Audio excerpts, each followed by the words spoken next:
We have the good, the bad, the ugly. A good story here. A Peruvian fisherman has been rescued after surviving 95 days lost at sea.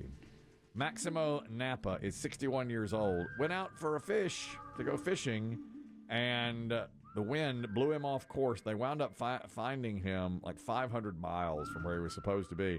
They looked for him for a month and finally found him 95 days after he set sail. Well, if you are an experienced fisherman, I guess that's the best possible way to be stranded at sea. You'd think he'd be able to get something out of the ocean. Well, when he told his story, though, he said he hadn't eaten in 15 days. I guess the fish stopped biting or he ran out of bait because he doesn't speak English. So when he washed up or when they got him and brought him back to the Peruvian shores, they have a translator here. I was with God. I did not want to die. It was 95 days. I ate roaches, birds. The last thing I ate was turtle. At the end, I spent 15 days without eating. Turtle, roaches, and birds. All right, calm down. Jeez, enough already. This guy on and on about birds and turtles. How do you, if you're a seagull and you land on a ship like that's it's not the first time I've heard of that. There's what's that story about the World War II I read it. pilot? Zamperini. Was it Unbreakable? Yes. His story is called Unbreakable. His life is unbelievable. Unreal. He was going to be in the Olympics, got shipped off to World War II, was a hero, got stranded in the middle of the Pacific, and yes, he survived by eating seabirds. They would land on his raft, which was basically falling apart, and he would get a seabird and break its neck and eat it raw, which sounds like this guy had to do. Yeah. And do you know because the turtles might swim by. Yeah. Zamperini started with, it wasn't just him in the boat.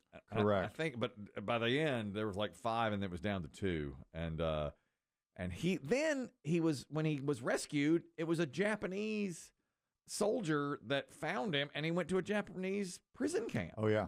I mean, another Hell on several earth. years of just hellish for him. That was an incredible story. I would recommend anybody read that book. Unbreakable. They made a movie out of it, right? Yeah. I've not seen the movie, but yes, they did. What's her name? Jolie. Angelina Jolie put that together. I think she directed.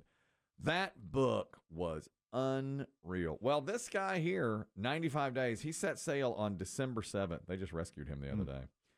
Whew, boy, that is I could go for some Peruvian ceviche. a story of survival. I don't eat ceviche. I don't think that was the takeaway here. I'm not a ceviche person. Yeah, that's not for you. No, that's not me. Scares me. I was just reading about sushi that you're not eating what you think you're eating. Like when you think you're getting salmon or tuna. Well, the big two are salmon and tuna, right? Yeah. There's like 65 different things passing as tuna now. Yeah. You put it in your mouth. It's not But real. how do they get Just it? fish. How do they get it reddish? I mean, because tuna has that distinctive color. Is it dye? Probably you don't want to know. I just read the headline. You know what? I was like, I'm not even reading this because you know why? Because I like sushi. I like sashimi. I'm low rice right now, so I'm going with a sashimi. You allow yourself supermarket sushi? You used to get gas station sushi. Best sushi back in the heavy days. Best sushi I ever put in my mouth was from Sam's. Well, that's where you go for good sushi. Mm-hmm. Bigger, too. Yeah. Oh, yeah, you got the boat there. Oh, yeah. Mm-hmm. That was so good. Who's sushi chefing today? Martha. Our finest sushi chef, Steve. Tremendous sushi. You want good sushi, go to Sam's. Under Martha. Just go to Sam's Club. That's what I'm telling you. Go to Sam's Club. Bad story. A 34-year-old man in Clearwater, Florida, named Aaron Jablonski, has been arrested at Overtime Sports Bar 2:30 in the morning this past Saturday. He became furious with the karaoke director because the karaoke machine wasn't working. So he screamed obscenities to everyone that was still there at 2:30. Another karaoke fan came over to him and said, "Cool down, man. We'll get it tomorrow." But Aaron instead ripped a gun out of his waistband and shot through the ceiling. So they arrested him. I'm singing Wind Beneath My Wings. Damn it. So they arrested him, which was, of course, really bad. Do we know what the most popular karaoke song is now? You know, 'cause the music is always changing. It's changed so much. I read that the harder ones to sing are slower songs. We have some bad karaoke singing. Of course we do. And if I should ever go away, That is bad karaoke.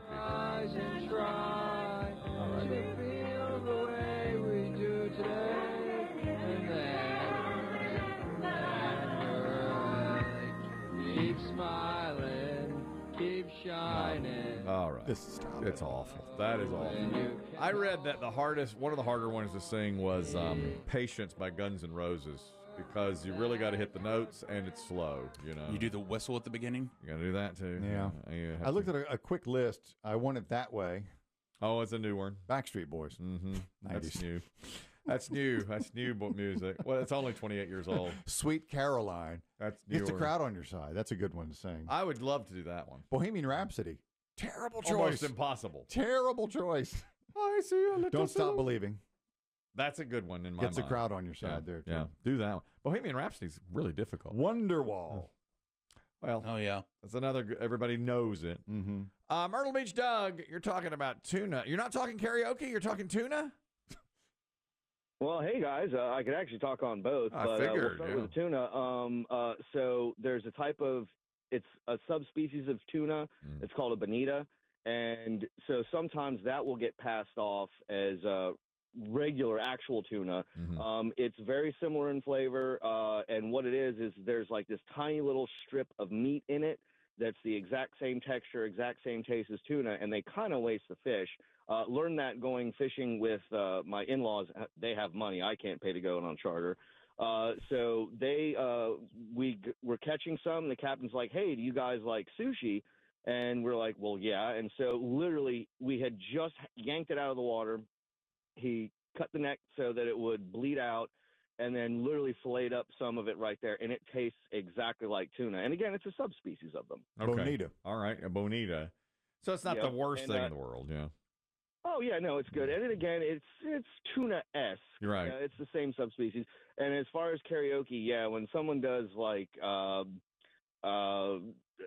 hate to say it, Sweet Caroline, you'll get people that will get angry about it because when it does the ba ba ba part, Mm-hmm. some people in the bar, because it gets overdone and poorly a lot of the time, they go, this song sucks. And then the people who are sitting at the table with the person who's singing are like, this rude, what are you doing? I'm like, man, you got to know to pick your songs, man. You got to have. Well, but I would think Sweet Caroline would be a really good one because the crowd all knows it That's a backlash and now. loves it. And that's overdone so much, Too I guess, much. that there's backlash. Exactly. Thank you, Myrtle Beach Doug. I knew he was an expert on karaoke. He's in a contest now, right? Yeah, he's yes, he knows his karaoke. He and might be able to pull off tuna. Patience. Maybe he can do that kind of stuff now. Myrtle Beach Doug goes around and sings karaoke from time to time. One more story. It's the ugly one. Today, we have found police, oddly, in Michigan. Were called to the Pine Rivers motel room because housekeeping staff found a live alligator in a recently vacated room. In Michigan. In Michigan, surprisingly. The motel's manager said he was a real friendly gator. In fact, staff and the officers got to hold him, and he would hold up for pictures for the camera. Did they tape his mouth shut? No, the picture I saw, his mouth was not taped. Really? I bet he's probably been handled his whole life. He's by people. A 3-footer named Wally Gator belonged to the man who owned multiple exotic animals and takes them to elementary schools for demonstrations. He had stayed in the hotel room and accidentally left Wally behind. How do you leave A gator a behind? living alligator behind, especially one that you've named after a classic cartoon?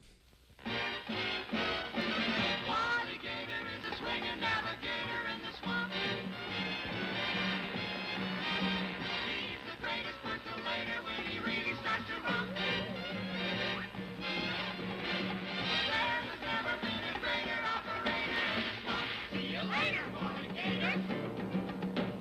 That's Wally Gator's theme song, an old Yes. cartoon. The owner had already alerted police, I've lost my gator, but he didn't know where. He was reunited with the gator 24 hours later. They were able to get it back, and they said no harm, no foul. They all took Wow. They all took pictures with Wally. Okay. We have a scene from the Wally Gator cartoon. I hate to say, I can't remember how Wally Gator sounds. Well, it's a good. First, you'll hear a zookeeper who's going to Wally Gator, and it's time for Wally's exercises. And I must say, I did get in my mind, this is similar to what Biggie and I do every morning. I'd be the zookeeper, and he'd be Wally. Hit the deck, fella. fellas. Time for morning exercises. Morning exercise? What's with this health kick? My muscles are still sleeping. That's big. So you... I'm the Time to exercise. and, exercise. I'm still sleeping. Sleeping. Okay, Biggie, hit the deck now. Okay. Time for our jumping jack. I don't hit my cage. My cane's in the car. My knees are bad. Come Time on to now. answer the phone, Biggie. It's time to play Put Up or Shut Up, Biggie. Are you ready? Are we ready? I'm still taking sex stories. I am. Go on, today.